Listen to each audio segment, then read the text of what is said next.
इसी के अकॉर्डिंग इसे भी हमको सॉल्व करना है। किसे सॉल्व करना है? √3 प्लस √2 का होल 4 माइनस √3 माइनस √2 का होल 4। इसे सॉल्व करना है ना। देख बेटा, ए है √3 और बी है √2। हम यूज कर देते हैं वहां पे। सर देख, ये हो जाएगा 8 इंटू में √3 इंटू √2, फिर ये होगा √3 का स्क्वायर प्लस √2 का स्क्वायर। ये आ गया 8√6 और इंटू में ये हुआ 3 प्लस 2 5 ना। ये कितना हो गया तुम्हारा? 40√6। समझ गया ना? अब देखते हैं एक चीज ध्यान रखना, √a इंटू √b को हम क्या लिखते हैं? √ab, क्योंकि दोनों की पावर सेम है। अगर मैं इसे एक्सपोनेंशियल फॉर्म में लिखूं, देखो अब देखो तेरे से पूछता हूं, तेरा आईक्यू टेस्ट क्या कर? Yes sir. सारे बच्चे पढ़ के आए हो, 98 आ गया। अब देखो मैं थोड़ा सा बेस को चेंज कर देता हूं। ये दोनों का अगर मैं एक्सपोनेंशियल फॉर्म में लिखूं, इसे लिखूंगा a का पावर 1/2, ध्यान से देखना, और इसे लिखूंगा b का पावर 1/2। तो इंडेक्स का एक नियम है, जो अगर पावर सेम हो तो हम बेस को मल्टीप्लाई कर देते हैं, पावर वही रहेगा। यानी ऐसे लिखते हैं ab का पावर लिखते हैं ना, ठीक है।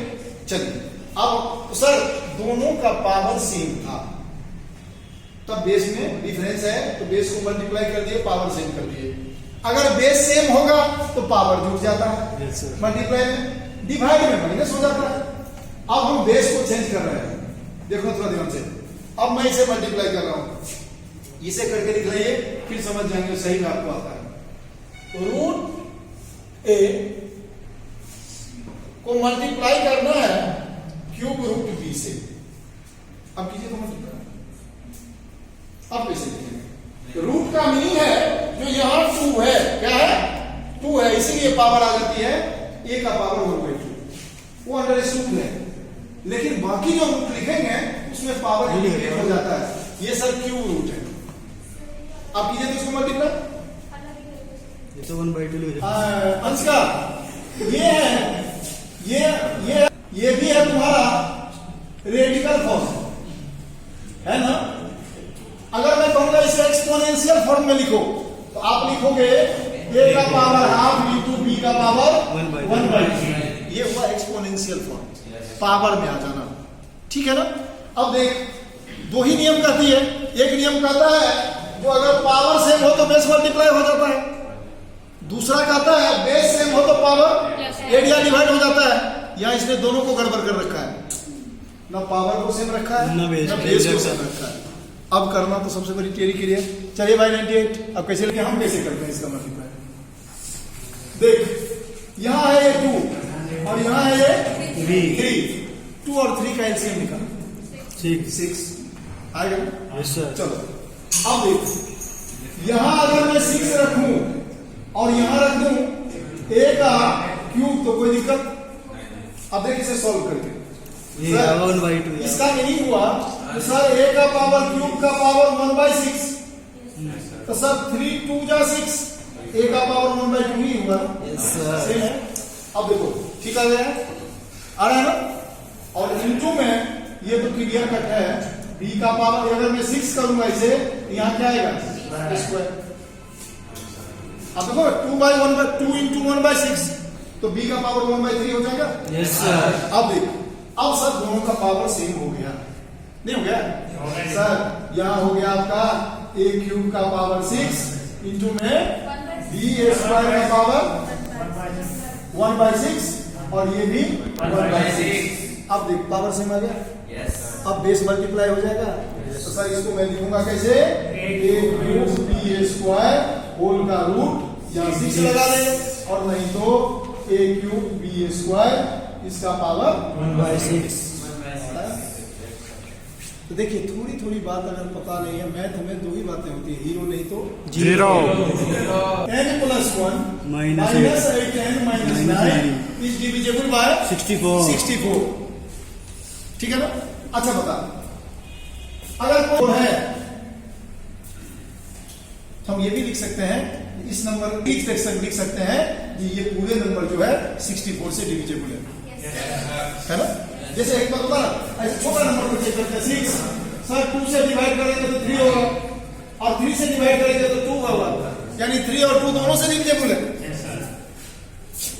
है ना? अब देखो बाइनोमियल एक्सपेंशन का हम यूज करते हैं, तो देखो 9n प्लस 1 को हम क्या लिख सकते हैं?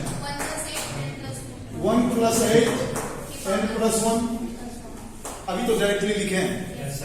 अब ये दो टर्म में तो बाइनोमियल का मीनिंग हुआ दो भागों में बांटना, उसके बाद में एक्सप्लेन कर मतलब एक्सपेंड करना, हमने उसे दो भागों में बांट दिया। अब देखिए अगर इसे मैं फॉर्मूला पहले चलूं तो कैसे जाएगा ये? n प्लस 1 C0, जैसे 5 था तो 5C0 आता था ना, तो यही देखना n प्लस 1 से शुरू हो रहा है। सर 1 का पावर कुछ भी हो n प्लस 1, तो ये n प्लस 1 और b का पावर 8 की पावर 0, 8 की पावर 0 है। Yes sir. अब बढ़ते चले जाएंगे। अच्छा एक चीज देख ले, अब 2-3 बार मैंने खोलना आपको सिखा दिया, जो 1 का पावर कुछ भी हो तो वो नहीं होता है, अब उसको हम हटा देते हैं। देखा जाए n प्लस 1 C1 8 का पावर 1, सिर्फ वही घूमते चले जाएंगे। Yes sir. Plus n plus 1 C2 8 का power 2 plus n plus 1 C3 8 का पावर 3 प्लस 1। ठीक है, कोई दिक्कत है? यहां तक आए? अब देखो मैं इसे सॉल्व करता हूं। NC0 क्या कहते थे हम? NC01। ठीक है, NC01 तो n प्लस 1 C0 क्या होगा? वो भी 1 नहीं होगा ना? ठीक है सर, ये आया 1, ये भी आया 1, ये भी आया 1, कितना आ गया?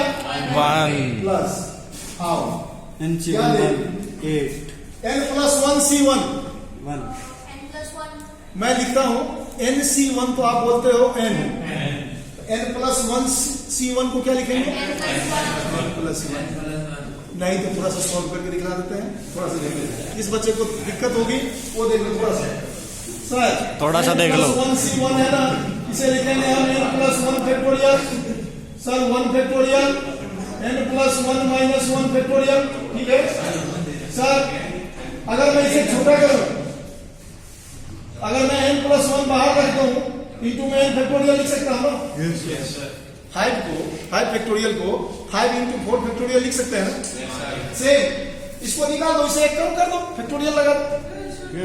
ठीक है, अच्छा इसके बाद देखिए से एक क्या 1 फैक्टोरियल और इधर क्या आया n फैक्टोरियल, ये से भी कैंसिल हो गया, 1 फैक्टोरियल 1 होगा, तो क्या बच गया n प्लस 1। तो देखो बेटा यहां लिखा हमने n प्लस 1 और इंटू में प्लस। अब देख बेटा ये 8 का यानी 8 का स्क्वायर सर सब में कॉमन आएगा, नहीं आएगा? 8 का स्क्वायर सब में कॉमन आएगा सर। अगर मैं 8 का स्क्वायर कॉमन निकालूं तो क्या बचेगा? ये n plus 1 C2 plus n plus 1 C3 into में 8, क्योंकि क्यूब है ना, स्क्वायर कॉमन आ गया, प्लस 1 आया ना? अब देखिए ये तो है तुम्हारा 9 का पावर n प्लस 1 है। अब इसे सॉल्व कर क्या हुआ? 8n प्लस 8, इधर ले आए तो क्या आएगा सर? 9 का पावर n प्लस 1। यहां देख 8n माइनस 8n और 8 प्लस 1 माइनस 9 इक्वल टू आ गया 8 का स्क्वायर इंटू में 20, है ना? Yes sir. अब देख ये RHS 64 से डिविजिबल है, इसका अर्थ हुआ LHS भी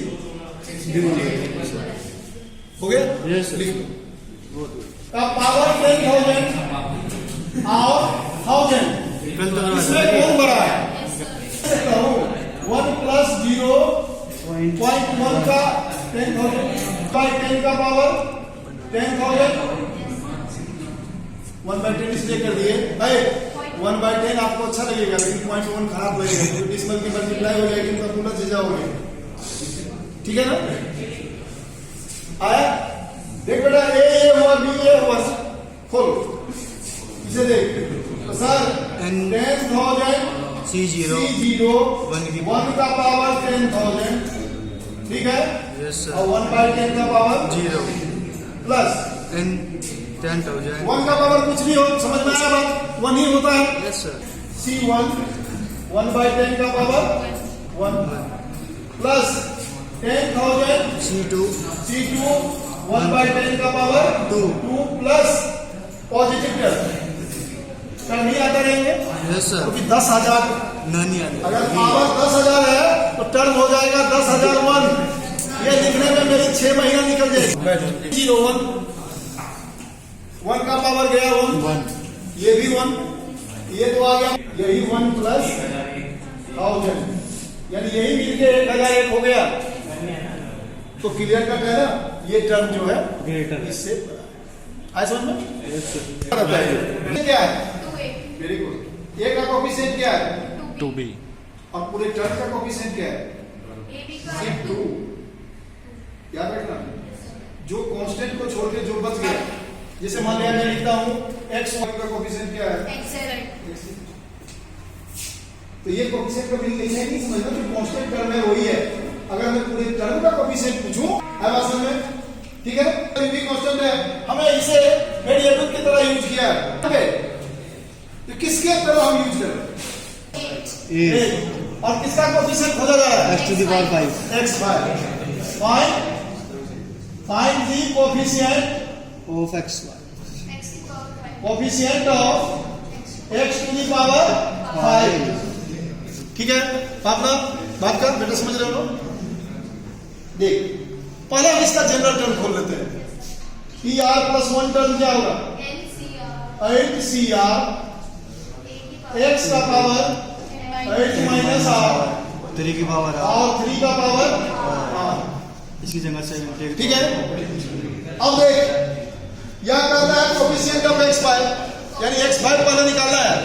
देख यहाँ x का एक ही टर्म है, इसको x5 करने के लिए मुझे इसके पावर को x टू दी पावर 5 से इक्वेट करना पड़ेगा। 3. यानी यहाँ से x पूरा ले ले एक साथ, एक ही x है ना, और x कहीं है नहीं। अगर होता तो उसे भी एक साथ हम ले आते, चाहे मल्टीप्लाई करके लाते या डिवाइड करके लाते, यही ना होता, या तो ऊपर में होता या नीचे में होता, लेकिन एक साथ ले आते। तो देखिए सर, हम लिखेंगे अब अकॉर्डिंग टू गिवन x का power 8 minus r equal to x का पावर 5, उसी का इक्वल करना है। देख बेस सेम है तो पावर इक्वल हो जाएगा, दो तरफ है। यस सर तो देख 8 minus r equal to 5, r equal to 8 minus 5, r equal to 3। अब यही r की वैल्यू हम यहाँ पुट कर देते हैं, क्या आएगा तुम्हारा 8C5 नहीं 8C3 x की पावर 5 की पावर 5 3 की पावर 3 का पावर 3। तो सर ये आया 3 का पावर 3 तो हो गया 27 इंटू में 8C3 और इंटू में x5 ना, यही है। यस सर अब कोफिशिएंट ऑफ x5 x को छोड़ के यस सर अब से मल्टीप्लाई कर ले यार 8C3 को, Yes, sir. जो भी है बहुत ठीक है ना। कितना टाइम हो गया